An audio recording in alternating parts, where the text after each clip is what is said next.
Opa, e aí, como é que você tá? Tudo bem? Tudo em paz? Seja bem-vinda, seja bem-vindo ao melhor canal de política, de história, de filosofia do YouTube, o nosso querido Filosoféia. Que autoestima, não? Que autoestima da porra. Ó, a gente estava falando sobre a possibilidade de colocar um vídeo por semana, mas como está acontecendo muita coisa e tem temas que precisam ser debatidos, precisam ser discutidos, a gente precisa trazer à tona essas ideias para que a gente possa se apropriar, para que a gente possa conversar com mais propriedade. Eu resolvi aqui fazer 2 por semana. E aproveitando também que o canal está crescendo aos poucos, né? Só essa semana nós tivemos aí 40, em 3 dias, né? Cerca de quase 40 novas inscrições no canal. Fico muito feliz por isso. Eu acho que a gente está exercendo um papel fundamental aqui, que é disseminar conhecimento, fazer com que a gente se aproprie de mais coisas para entender melhor nosso país, porque a gente está vivendo um momento crucial, né? É ano eleitoral, lembrando como a gente falou no outro vídeo ali sobre a pinochetização do Brasil, e aproveitando que a gente está crescendo aos poucos, né? Então está atingindo mais gente. Conhecimento se multiplica dividindo, beleza? Não estranhe isso daqui não, porque eu acordei hoje assim, né? E acho que é um terçol, mas não é contagioso e não vai te passar também pelo celular isso daí, né? Evidentemente, tá? É imunidade baixa, é estresse, é sei lá, né? Uma alimentação não tão boa assim, uma infinidade de coisas. A gente precisa se cuidar, né? Na real. E a gente está aqui para falar sobre o quê? Para falar sobre a necessidade de se estabelecer o fim da escala 6 por 1. Não é nem falar sobre a escala 6 por 1, mas é defender o fim dessa escala, né? A gente está aqui para conversar sobre isso hoje. É assim, ó. A ideia que a gente tem que trazer aqui é a seguinte. Tem deputados federais que estão defendendo a manutenção da escala 6 por 1, dizendo que isso é uma medida eleitoreira e que isso é pura demagogia. Você sabe quanto é que custa um deputado? Tá? Quanto que ganha um deputado? Ó, um deputado, o salário de um deputado é mais de 43 mil reais por mês. Além dos 43 mil reais por mês, eles têm de 36 a 51 mil reais em torno desse valor, do que a gente chama de cotão, né? Que eles chamam de cotão. O que é o cotão? O cotão é quando você pode ter despesas, emitir notas e ressarcir. Então, alimentação, hospedagem, aluguel de carro, aluguel de aeronave, enfim, uma infinidade de privilégios. Até mesmo você pode apresentar nota fiscal se você comprar sei lá, um terno novo, por exemplo, tá? Fora o cotão, que é o ressarcimento diante dos gastos, mais os 43 mil reais, os deputados também recebem R$ 4.200, mais de 4 mil, um pouquinho mais de 4.200 de auxílio moradia. E aí nos cabe uma pergunta, né? Pensa comigo uma coisa, você acha que um cara que ganha 43 paus, ele precisa ganhar 4.200 de auxílio moradia? Quem tem que ganhar auxílio moradia é o povo, essa é a grande questão, né? É o trabalhador. Fora isso, esses caras que estão defendendo a manutenção da escala 6 por 1, são contra o fim da escala 6 por 1, eles também têm cerca de 118 mil reais de verba de gabinete. E para que é essa verba de gabinete? Eles podem contratar até 25 assessores parlamentares sem concurso público, entendeu? Destinando essa verba. Então é assim, ó, qual que é a ideia que a gente tem aqui? Muitas vezes falam, né, e a gente ouve esse debate, a gente ouve esse tipo de conversa no senso comum, que o fim da escala 6 por 1 vai quebrar a economia brasileira, vai afetar a economia brasileira. Porque falam que o trabalhador brasileiro já não trabalha tanto quanto o trabalhador, sei lá, em outros lugares do mundo, tá? Primeiro, isso é um argumento falacioso. Por quê? Porque produtividade não tem nada a ver com a quantidade de horas que você trabalha. Essa é a grande questão, tá?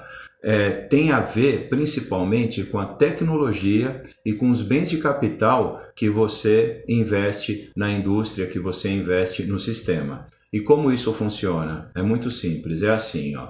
Você tem um economista de fundamental importância para entender isso, um pensador porque economia não é só estatística. A essência da economia é a economia política, ela dialoga diretamente com a sociedade, essa é a grande questão. Inclusive a palavra economia, etimologicamente, de onde ela vem? vem de oikos, que é casa em grego, né? É conhecer a casa. Então, a essência da economia, a própria professora Maria Conceição Tavares dizia isso, a essência da economia é a economia política. E economia sem justiça social é tecnocracia. Tá? Então você tem um pensador da economia contemporâneo chamado José Cobori. Né? E o José Cobori, ele tem uma reflexão, um livro, chamado A Fábula do Estado da Ilha. E aí dá para você entender essa questão de como a produtividade, né, não tem nada a ver com quantidade de horas que você trabalha. E nessa fábula do Estado da Ilha, ele coloca a seguinte reflexão. Né? Suponhamos que o cara nessa ilha, ele vai colher cocos no coqueiro. Né? Lógico que é no coqueiro, não vai colher coco no pé, na goiabeira. Né? Ele vai pegar coco. Aí ele faz o seguinte, ele sobe no coqueiro, ele escala o coqueiro, pega o coco e desce. Ele vai conseguir colher cerca de 50 cocos por dia, subindo, pegando o coco, descendo, subindo, pegando o coco, descendo. Aí você coloca lá uma nova tecnologia, tá? Você investe numa técnica, você coloca uma escada, por exemplo. Aí o sujeito que vai usar a escada, ele vai pegar 200 cocos por dia, ou seja, ele vai ser 4 vezes mais produtivo. Tá? 4 vezes mais produtivo do que o sujeito que vai subir para pegar coco, né, a pé. Só que veja bem, essa produtividade, que é 4 vezes maior, não é que o cara trabalhou mais. Ele trabalhou até menos do que o sujeito que subiu e pegou o coco ali só escalando o coqueiro. Você entendeu? Mas é como você teve um investimento em tecnologia, e a tecnologia rudimentar, uma escada, né? Ele trabalhou menos, mas ele produziu mais, percebe? Então produtividade não tem nada a ver com horas de trabalho. Esse argumento de que a economia vai ser afetada, a economia vai quebrar se você pôr fim à escala 6x1, é o mesmo argumento que foi utilizado quando a escravidão estava sendo abolida no Brasil. Né? Se abolir a escravidão vai quebrar a economia brasileira, diziam os escravocratas. Quando Getúlio Vargas, na década de 30, aprova as leis trabalhistas, a redução da jornada de trabalho para 8 horas diárias, o descanso semanal remunerado, o direito a férias, também disseram isso, a economia vai quebrar. Quando João Goulart, né, o único governo de esquerda que você teve de fato na história do Brasil, né, quando o ministro da Economia de João Goulart era Celso Furtado, quando eles aprovam o 13º salário, o jornal Globo, no seu editorial, publicou que é considerado desastroso para o Brasil um 13º salário. Então eles diziam que a economia ia quebrar também. E aí eu pergunto a você, quebrou? Não, melhorou. Entende? Essa é a grande questão. Então o 13º salário dinamizou a economia. Né? Porque o cara com o 13º salário, ele vai fazer o quê? Ele vai poder viajar com a família no fim do ano, ele vai pagar os impostos que ele precisa, IPTU e IPVA no começo do ano, vai poder comprar o material escolar do filho, vai dinamizar a economia. O povo com dinheiro, o Brasil é um país que só dá certo se tiver consumo de massa, porque se o povo tem dinheiro, o povo gasta. E aí quando você gasta esse dinheiro, você garante diretamente o emprego de alguém, indiretamente o de outro. Que vai ter mais salário, salário é mais renda, renda é mais consumo, consumo é mais emprego, é uma rede. Isso é economia política, percebe? Se não pensar em economia atrelada à justiça social, como a Maria Conceição Tavares, professora Maria Conceição Tavares diz, é só tecnocracia, entendeu? E aí você pensa, essa questão da produtividade das horas de trabalho. Suponhamos, por exemplo, o José Cobori fala isso também. Pensa numa montadora, tá? Onde você tem a tecnologia avançadíssima e você tem um trabalhador controlando lá o software de um computador e todo o processo de montagem do carro é feito por robôs. Você tem uma pessoa no computador controlando aquilo. Quer dizer que ele trabalha mais? Não, ele está produzindo mais, só que não precisa trabalhar tanto, porque você tem a tecnologia e o bem de capital sendo investido, né? Os bens de capital. Aí você pega, por exemplo, Charlie Chaplin apertando o parafuso na linha de montagem no filme Tempos Modernos, que é uma crítica ao Fordismo, né? O cara está apertando o parafuso com chave de fenda, com chave inglesa, etc, está trabalhando mais, mas não está produzindo mais. Produtividade tem a ver com tecnologia, não tem a ver com horas de trabalho, né? E esses caras que ganham 43 mil reais, 50 mil reais de cotão, 4.200 de auxílio moradia, 118 mil de verba de gabinete, eles são contra o fim da escala 6x1. Vamos dar nome aos bois aqui, literalmente. Ó. Nicolas Ferreira, do Partido Liberal, do PL, no ano passado, 103 folgas, 55 dias de férias e 22 faltas. Agora experimenta você, trabalhador, faltar no seu trabalho para você ver o que acontece. Vê se você teve 55 dias de férias. Vê se você teve mais de 100 folgas. E outra, a escala do deputado é terça, quarta e quinta.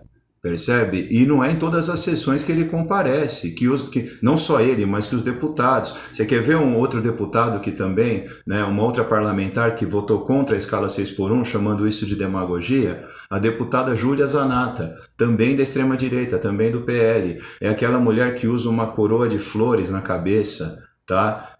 Em alusão à juventude hitlerista, aquilo, que fique bem claro, porque quando essa mulher foi para a Alemanha, ela não usou essa coroa de flores na cabeça. É uma deputada catarinense, armamentista, que sempre que pousa no Instagram, sempre segurando armas, fuzil, etc, etc. Quando ela foi para a Alemanha, ela não andou com a coroa de flores na cabeça, porque sabe que isso lá é apologia ao nazismo, e aqui ela usa aquilo. Mas enfim, independente dela usar isso ou não, mas ficando bem claro que é um detalhe importante a ser acrescentado nessa discussão, Júlia Zanata teve 163 folgas, 55 dias de férias e 74 faltas. E essa senhora, né, essa deputada, também é contra o fim da escala 6x1. Você quer ver um outro que também se mostrou contra o fim da escala 6x1? O Tiririca, que teve 256 folgas no ano passado. Então, assim, o que está acontecendo? A Comissão de